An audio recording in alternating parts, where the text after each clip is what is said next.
नमस्कार दोस्तों। आज हम अपने इस चैनल पर बात करेंगे धान की फसल की। धान की फसल में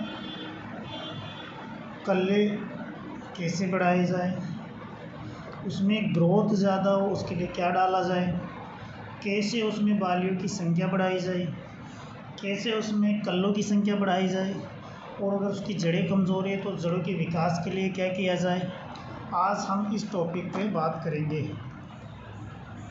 आज हमारा टॉपिक है कि धान की फसल में पैदावार कैसे बढ़ाया जाए।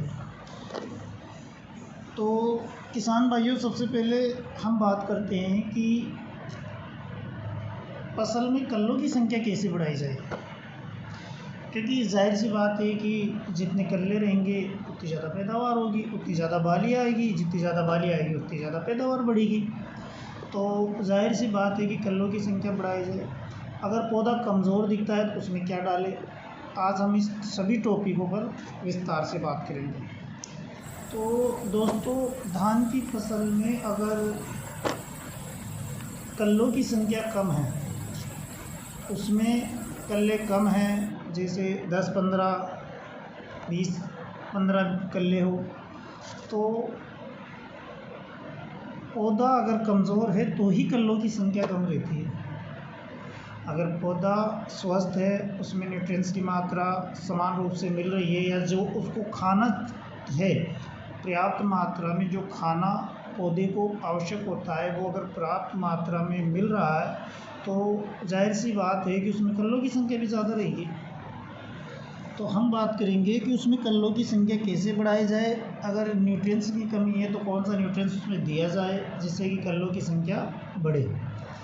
तो धान में 15 से 20 दिन या 15 से 50 दिन के भीतर हम उसमें स्प्रे भी कर सकते हैं और नीचे खाद भी डाल सकते हैं।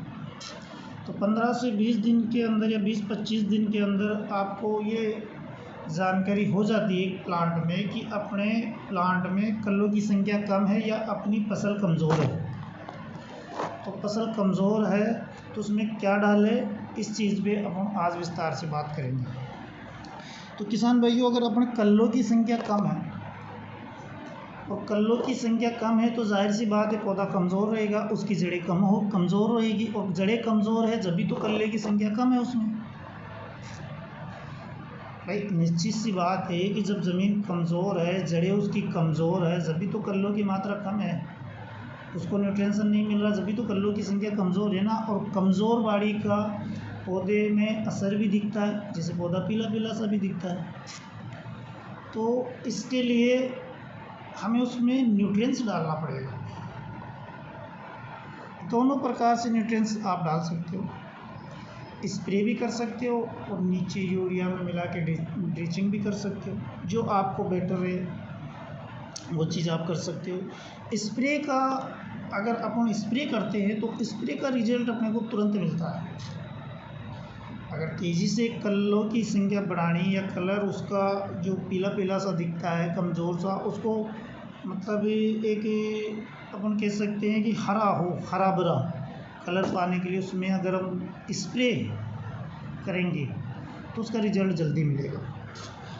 तो स्प्रे अगर अपनी बाड़ी कमज़ोर दिख रही है तो अपन उसमें स्प्रे कर सकते हैं माइक्रोन्यूट्रिएंट्स 6 एलिमेंट का। जो 6 एलिमेंट माइक्रोन्यूट्रिएंट्स होते हैं उसका स्प्रे अपन कर सकते हैं। T10 कंपनी माइक्रोफूड के नाम से जो बनाती है वो माइक्रोन्यूट्रिएंट्स में आती है, जिसमें 6 खाद होते हैं। लिक्विड फॉर्म में भी माइक्रोन्यूट्रिएंट्स उपलब्ध होते हैं आपको। आप लिक्विड फॉर्म में माइक्रोन्यूट्रिएंट्स का स्प्रे कर सकते हैं। 100 ml 20 लीटर पानी में लेकर आप इसका स्प्रे कर सकते हैं। इसके अलावा अगर आपको ड्रिचिंग करना है तो 1 एकड़ में 20 किलो माइक्रोन्यूट्रिएंट्स और 30 से 40 किलो यूरिया मिला के आप उसमें ड्रिचिंग भी कर सकते हो। जब आप माइक्रोन्यूट्रिएंट्स का स्प्रे कर दोगे, आपकी बाड़ी का कलर अलग हो जाएगा, बेहतरीन कलर हो जाएगा, पेड़ ग्रोथ में दिखेगा। अच्छा खासा दिखेगा, स्वस्थ दिखेगा। अगर जड़ें कमज़ोर है तो जड़ बनाने के लिए आपको माइक्रोराइज़ा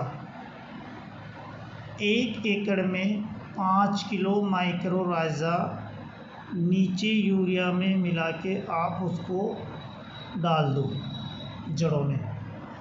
किसान भाइयों, आप विश्वास नहीं करोगे, आपको इतनी ज़बरदस्त जड़ें मिलेगी, इतनी ज़बरदस्त ग्रोथ होगी जिसकी आप कल्पना भी नहीं कर पाओगे।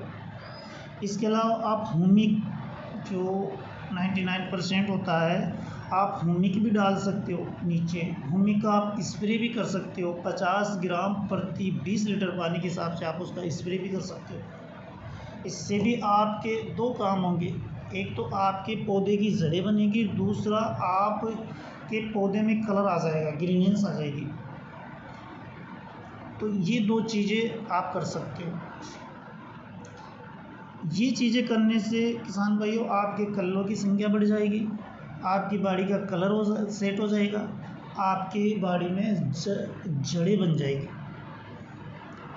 इसके बाद हम बात करते हैं किसान भाइयों की पैदावार थोड़ा ज़्यादा बढ़े, और जो पैदावार हो, उत्पादन हो अपने धान का, उसमें दाने की साइज़ थोड़ा मोटा हो, वज़नदार हो, चमकदार हो। इसके लिए हम उसमें जो NPK की वैरायटी होती है 5234, हम उसका स्प्रे कर सकते हैं। जब आप 5234 NPK की वैरायटी का अपनी धान की फसल में स्प्रे करोगे, आप विश्वास नहीं करोगे, इतनी चमकदार आपकी फसलें हो जाएगी, उत्पादन इतना बढ़ जाएगा कि पड़ोस वाले भी आपसे आके पूछेंगे कि आखिर आपने इसमें डाला क्या है। आप इस फॉर्मूले को किसान भाइयों एक दफ़े आप खुद प्रैक्टिकल करके देखो, जब आपको रिज़ल्ट मिले तभी आप दूसरे को एडवाइस करो। 5234 की जो डोज़ होती है 120 ग्राम प्रति 20 लीटर पानी के हिसाब से आप उसकी अपनी धान में छिड़काव कर सकते हो, स्प्रे कर सकते हो। ये स्प्रे आप 30 से 50 दिन की फसल में कर सकते हो। जब आपकी फसल में बालियाँ निकलना स्टार्ट हो गया हो तब आप इसका स्प्रे कर सकते हो। 0050 भी आप इसमें स्प्रे कर सकते हो। 0050 की डोज भी 100 ग्राम प्रति 20 लीटर पानी के हिसाब से आप कर सकते हो इसका, क्योंकि इनमें फास्फोरस और पोटासियम की मात्रा होती है। पोटासियम पौधे की जो दाना होता है उसकी साइज़ बढ़ाने का काम करता है और उसमें चमक लाने का काम करता है। फास्फोरस भी आपका चमकदार और पौधे में ताकत उत्पन्न करता है, जिससे कि आपके फसल में उत्पादन ज़्यादा होगा। तो आप किसान भाइयों, जो मैंने आपको आज बताया है, एक दफ़े आप मेरे कहने से आप अपनी फसल में इसको डालिए, उसके रिजल्ट देखिए, उसके बाद ही आप दूसरे को एडवाइस करिए। तो आज के लिए इतना ही किसान भाइयों। उम्मीद करता हूँ कि मैंने आपको बेहतर तरीक़ा से समझाया होगा, बहुत अच्छी बात बताई होगी। आप एक दफ़े इसको अपने प्रैक्टिकल करके देखिए, अपने खेत में डाल के देखिए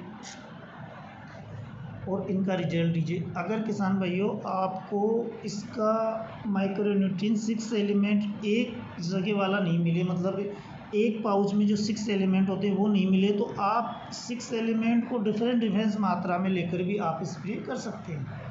जैसे कि आपको जिंक मिल गया, जिंक अलग से ले लीजिए चिलीटेड, फेरस चिलीटेड अलग से ले लीजिए, आपका हो गया ये बोरोन हो गया, बोरोन को अलग से ले लीजिए। तो इन सबको आप अलग से लेके एक निश्चित मात्रा में लेके और भी स्प्रे कर सकते हैं।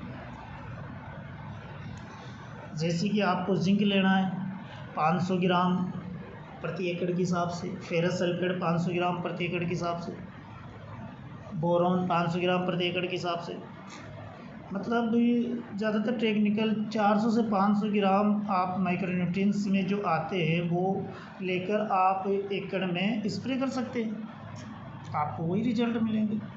क्योंकि कभी कभी ये होता है ना, किसी जगह नहीं मिल पाता ये चीज़ें, तो आप अलग अलग भी फॉर्मुलेशन में ले सकते हैं और उनका मिक्स करके स्प्रे कर सकते हैं। तो उम्मीद करता हूँ किसान भाइयों आपको ये पसंद आया होगा, और अगर आपको मेरी जानकारी पसंद आई हो तो प्लीज़ चैनल को सब्सक्राइब कर दीजिए, बेल आइकन को दबा दीजिए।